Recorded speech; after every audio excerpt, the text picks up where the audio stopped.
আসসালামু আলাইকুম রহমতুল্লাহ। শুভ অপরাহ্ন। গধূলির এই চরম সুন্দর বিকেলে আপনাদের সাথে একটি গুরুত্বপূর্ণ বিষয় নিয়ে আলোচনা করি। আমাদের শরীরে আল্লাহ পাক 5টি স্টেপ দিয়েছে, যেখানে সাধারণত ভাইরাস, ব্যাকটেরিয়া এবং আমাদের শরীরে রোগ সৃষ্টি করতে পারে এমন সব জিনিসকে তারা ধ্বংস করে। তো প্রথম যে স্টেপটি হলো সেটি হলো আমাদের মুখ। আমরা যখন কোনো খাদ্য গ্রহণ করি, খাবারের সাথে যদি বা কোনো ভাইরাস বা ব্যাকটেরিয়া প্রবেশ করে, তাহলে আমাদের মুখে থেকে এক ধরনের যে লালা বের হয়, এগুলোকে বিভিন্ন ধরনের এনজাইম বলে বা পাচক রস বলে, যেগুলো খাবার হজমে সহযোগিতা করে। বেসিক্যালি শর্করা জাতীয় খাবার হজমের জন্য যে রসটা নির্গমন হয় সেটা মুখ থেকেই হয়ে থাকে। তো এই রস আমাদের খাবারের সাথে কোনো ভাইরাস, ব্যাকটেরিয়া গেলে সেটাকে প্রথমে মেরে ফেলে। তো সেখান থেকেও যদি কোনো রোগ সৃষ্টিকারী এমন ক্ষতিকর উপাদান আমাদের পেটের ভিতরে যায়, সেখানে আবার আমিষ জাতীয় এবং অন্যান্য ধরনের স্নেহ জাতীয় খাদ্য পরিপাকের জন্য বিভিন্ন ধরনের এনজাইম সিক্রেশন হয়, এবং এগুলোর মাধ্যমেও বিভিন্ন ভাইরাস, ব্যাকটেরিয়া এবং রোগ সৃষ্টিকারী ক্ষতিকর উপাদানগুলো ধ্বংস হয়। এরপর আমাদের পিত্তথলি থেকে এক ধরনের পাচক রস বের হয়, যেটাকে মূলত HCl বা হাইড্রোক্লোরিক অ্যাসিড বলা হয়। এই হাইড্রোক্লোরিক অ্যাসিড আমাদের পরিপাকে সহযোগিতা করে, এবং যদি আমাদের পেটের ভিতরে কোনো ক্ষতিকর রোগ সৃষ্টিকারী জীবাণু প্রবেশ করে, সেই জীবাণুকে সে মেরে ফেলে। একই সাথে সেই জীবাণুকে সে মেরে ফেলে। হাইড্রোক্লোরিক অ্যাসিড খুবই একটি শক্তিশালী অ্যাসিড। কারো পেটে যদি গ্লোভস না পরে হাত দেওয়া যায়, তাহলে এই অ্যাসিডের প্রভাবে তার হাত ঝলসে যেতে বা পুড়ে যেতে পারে। এটি এতটা শক্তিশালী। সামান্য ভাইরাস, ব্যাকটেরিয়া সেখানে টিকে থাকতে পারবে বা জীবাণু টিকে থাকতে পারবে, এটা তার থেকে এই ভাইরাস, ব্যাকটেরিয়া বা জীবাণুর থেকে অনেক বেশি শক্তিশালী এই হাইড্রোক্লোরিক অ্যাসিডটা। তবে এটি সময় মতো সিক্রেশন হওয়া দরকার। তো কোনো কারণে এই জায়গায়ও যদি কোনো জীবাণু বেঁচে যায়, তাহলে সেই জীবাণুটা আমাদের কি হয়, আমরা যে পানি খাই, এই পানির মাধ্যমে সাধারণত নাইট্রোজেন গঠিত বজ্র পদার্থ আমাদের ইউরিনেশনের মাধ্যমে বের হয়ে যায়, এবং অনেক ধরনের ভাইরাস, ব্যাকটেরিয়া বা জীবাণুগুলোও আমাদের ইউরিনেশনের সাহায্যে বের হয়ে যায়। এরপর এটি সাধারণত আমাদের খাবারগুলো বৃহদান্ত থেকে ক্ষুদ্রান্ত বা ক্ষুদ্রান্ত থেকে বৃহদান্তর দিকে যায়, এবং সেখান থেকে যে ভিটামিন বা মিনারেলস বা যে জিনিসগুলো, গ্লুকোজ ইত্যাদি যেগুলো আমাদের উৎপন্ন হয়, এগুলো আমাদের ব্লাড সেলে প্রবেশ করে। তো ব্লাড সেলের ভিতরে আমাদের সাধারণত 3 ধরনের সেল থাকে। তার মধ্যে লোহিত রক্তকণিকা, শ্বেত রক্তকণিকা আর অনুচক্রিকা।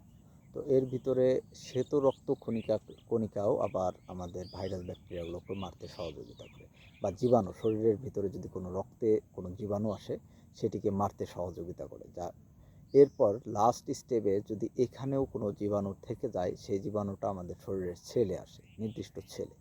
আমাদের মানুষের শরীরে অসংখ্য সেল আছে। এটা ঠিক কতগুলো সেল আছে এটা অ্যাকুরেট বিজ্ঞান যদিও বলছে, তবে এটাকে সঠিকভাবে বলা সম্ভব নয়। তো এই মানুষের সেলের ভিতরে মাইটোকন্ড্রিয়া শক্তি উৎপাদন করে, এবং আরেকটি গুরুত্বপূর্ণ উপাদান আছে ও অঙ্গাণু আছে, তার নাম আমরা বলি লাইসোসোম। এই লাইসোসোমকে জীবাণু ভক্ষণকারী বলা হয়। লাইসোসোমের কাজ হচ্ছে, এটি প্রোটোপ্লাজমের ভিতরের একটা অঙ্গাণু বলা হয় বা সাইটোপ্লাজমিক অঙ্গাণু বলা হয়। তো এই লাইসোসোমটা আবার কোষের ভিতরে যদি কোনো জীবাণু আসে, সেই জীবাণুর বিরুদ্ধে যুদ্ধ করে এবং সেই জীবাণুকে মেরে ফেলে। তো এই 5টি হচ্ছে আমাদের জীবাণু শরীরে যদি প্রবেশ করে, তার মাধ্যমে এই 5 ধরনের ডিফেন্স মেকানিজমের মাধ্যমে বা ডিফেন্সের মাধ্যমে সাধারণত তাদেরকে মেরে ফেলা হয়। তো তারপরেও কেন আমরা অসুস্থ হচ্ছি, এটি আমাদের প্রশ্ন হতে পারে। এটা নিয়ে পরবর্তীতে আলোচনা করব। তবে একটি শর্ট বিষয় আমি আপনাদের বলে রাখি, সেটি হচ্ছে যে আমাদের শরীর সেই কাজটাই করে যেটি আমাদের ব্রেইন সিগন্যাল পাঠায়। যেমন আমি যদি এখন হাতটা উঁচু করতে চাই, তাহলে এটি আমার ব্রেনের সিগন্যাল।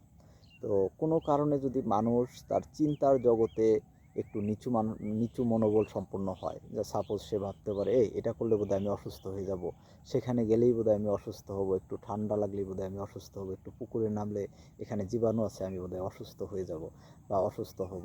এই টাইপের চিন্তাগুলো যখন মানুষ করে এবং বিশ্বাস করে, তখন আসলে আমাদের এই যে বিভিন্ন ধরনের ডিফেন্সগুলো আছে, তারা মনে করে যে আমাদের ব্রেন মনে করছে আমি অসুস্থ হব, এবং তারা আসলে সেই কাজটা আর তখন করে না, কারণ ব্রেন তাদের সিগন্যাল দিচ্ছে না এই কাজগুলো করতে। এই যে 5টা স্টেপের প্রত্যেকটি কাজ করতে ব্রেইনের সিগন্যালের প্রয়োজন আছে। ব্রেন যদি বলে যে তুমি তাকে মেরে ফেলো, মেরে ফেলো। তো আমাদের ব্রেন যদি সঠিকভাবে এই সিগন্যালগুলো না পাঠায় এবং আমরা মনোবল যদি থাকে এরকম যে আসলে এটার কারণে আমরা অসুস্থ হব, তখনই আসলে এই জিনিসগুলো আস্তে আস্তে উইক হইতে থাকে এবং কিছু কিছু সময় তারা আসলে কাজই করে না। এজন্য আপনারা সমাজে অসংখ্য ধরনের মানুষ পাবেন, তাদের দেখবেন যে কিছু কিছু মানুষ একবারে ডন্ট কেয়ার জীবনযাপন করে, কিন্তু তাদের শরীরে কোনো ডিজিজ নেই, তারা খুব সুন্দর জীবনযাপন করছে। আবার কিছু কিছু মানুষ এতটা হেলথ ইস্যুস নিয়ে ভাবে সুন্দর জীবনযাপন, শুধু তাদের দেখবেন যে মনোবল এই জায়গাটায় অনেকটা কম। এই মনোবল কম থাকলেই তখন আসলে ব্রেন থেকে সঠিক সিগন্যালটা না যাওয়ার কারণে আমাদের এই ডিফেন্সগুলো শরীরে সঠিকভাবে কাজ করতে পারে না, তখন জীবাণু আমাদের শরীরে আক্রমণ করে আমরা অসুস্থ হয়ে পড়ি।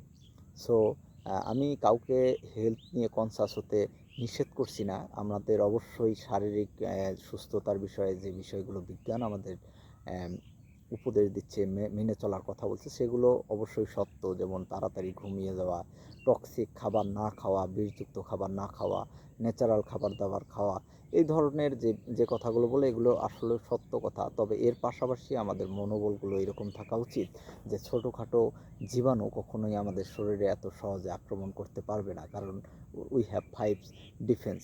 আমাদের 5টি ডিফেন্স আছে শরীরে।